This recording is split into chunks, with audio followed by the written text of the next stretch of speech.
Même si le gouvernement l'achète, il doit quand même payer des intérêts. Un siècle après Jefferson, Abraham Lincoln élaborait sur le même sujet. Le gouvernement doit créer, émettre et distribuer toute la monnaie. La création de la monnaie est une prérogative suprême du gouvernement.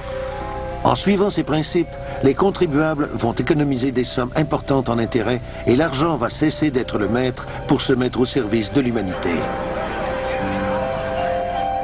En quoi les peurs exprimées par Jefferson, Lincoln et les économistes contemporains sont-elles liées à ce que le président George Bush appelle le nouvel ordre mondial?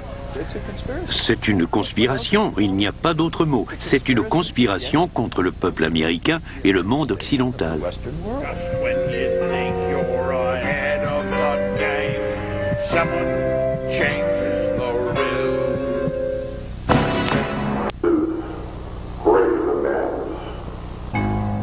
Le 30 octobre 1938, le réseau Mercury interrompt la musique de Ramon Raquello et son orchestre en direct de l'hôtel Park Plaza de New York pour la présentation d'un bulletin spécial.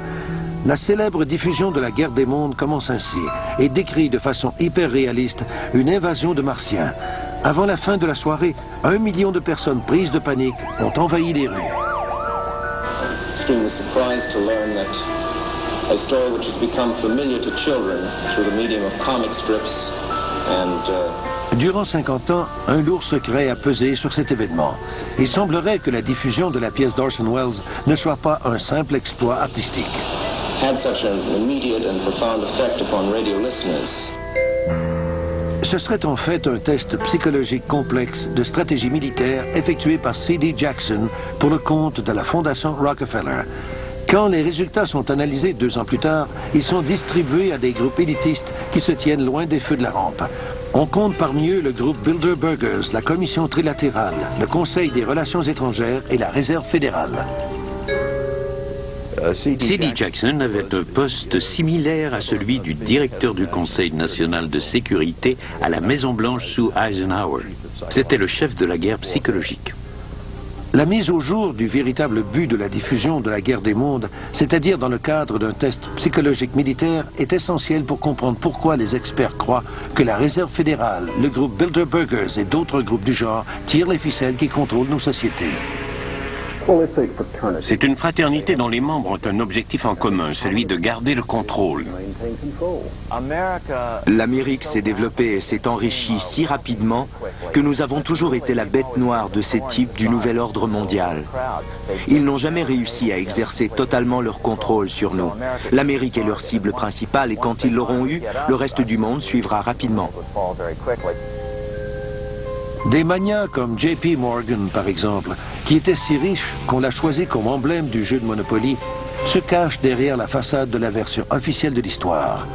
Mais leurs objectifs secrets seraient tissés à même l'économie mondiale. Si c'est vrai, nous ne serions que des pions dans un jeu dont les règles ont été écrites dans les corridors de clubs sociaux privés il y a plus d'1 siècle.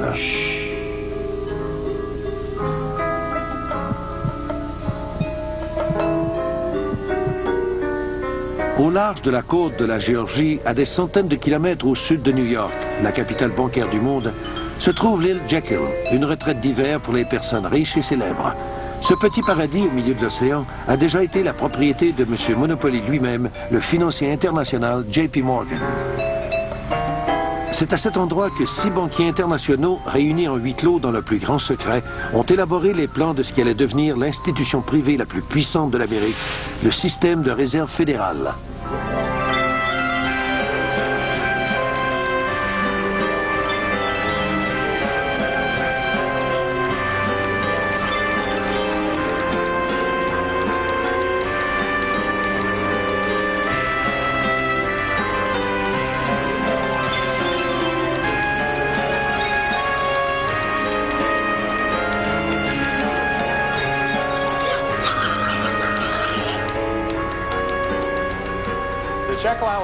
L'histoire de l'île Jekyll est l'une des histoires les plus fascinantes du XXe siècle.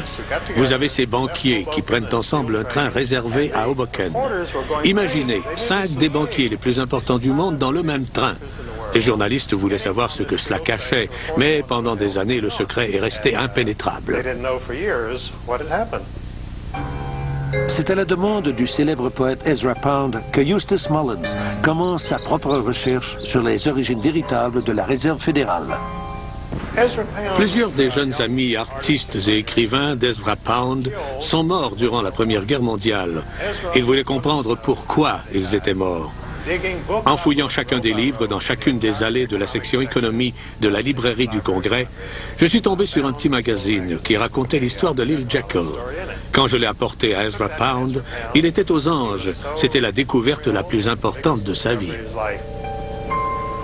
Ezra Pound appelle cette histoire le plus grand roman policier du XXe siècle. Mais pourquoi? Andrew Gray, le petit-neveu de l'un des 6 hommes qui ont comploté pour la création du système de réserve fédérale, se moque de ceux qui parlent de cabale secrète. Je me demande pourquoi la réunion de l'île Jekyll doit nécessairement être vue comme un complot. Et d'abord, mentionnons que la nécessité de confidentialité ne veut pas forcément dire qu'il y a conspiration. Les lois importantes ne peuvent pas être élaborées sur la place publique.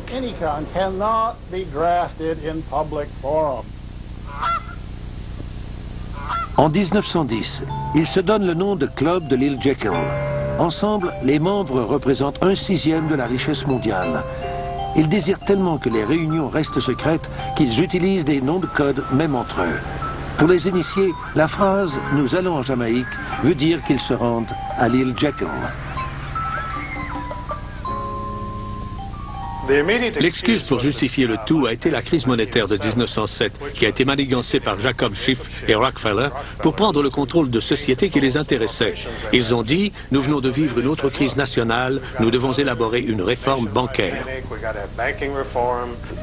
La naissance du système de réserve fédérale a eu lieu en secret sur l'île Jekyll en Géorgie. Le sénateur Aldrich, qui était le président de la commission monétaire, y était. Je connaissais son fils Winthrop Aldrich, qui était le président de la banque Chase. Le plan Aldrich, comme on l'appelle au début, reçoit une telle opposition de la part des démocrates et des progressistes comme William Jennings Bryan que malgré les pressions intenses des grands financiers, le projet de loi n'est pas adopté. Une fois que le plan Aldrich a été mis de côté, les banquiers ont tout de suite mis en œuvre leur plan B. Comme ils n'avaient pas réussi avec un président républicain, il fallait le faire passer avec un démocrate. En 1912, nous avions un président républicain très populaire du nom de William Howard Taft. Les banquiers avaient besoin de Woodrow Wilson pour faire adopter leur loi. Wilson n'avait pas de charisme, il ne faisait pas le poids contre Taft. Teddy Roosevelt. He was an explosion upon the political scene. Dynamic, outspoken, warm, colorful, exciting, inspired. And under the surface was a man of ideals. On peut dire que J.P. Morgan avait Theodore Roosevelt dans sa poche. Son bras droit, George Perkins, le vice-président de sa banque de New York, vivait à la Maison-Blanche. C'était son agent de liaison avec le président. Ils ont donc tiré Theodore Roosevelt de sa retraite et il a formé le Parti progressiste, ce qui a scindé le Parti républicain et a permis l'élection de Woodrow Wilson. C'était le seul moyen d'arriver à leur fin. Tout de suite après son élection, le président Wilson a convoqué une session spéciale du Congrès pour abolir le tarif protecteur, qui était l'une des assises de ce pays. Il a ensuite instauré l'impôt fédéral sur le revenu. Puis, pour compléter cette révolution, il y a eu la création de la Réserve fédérale en décembre 1913.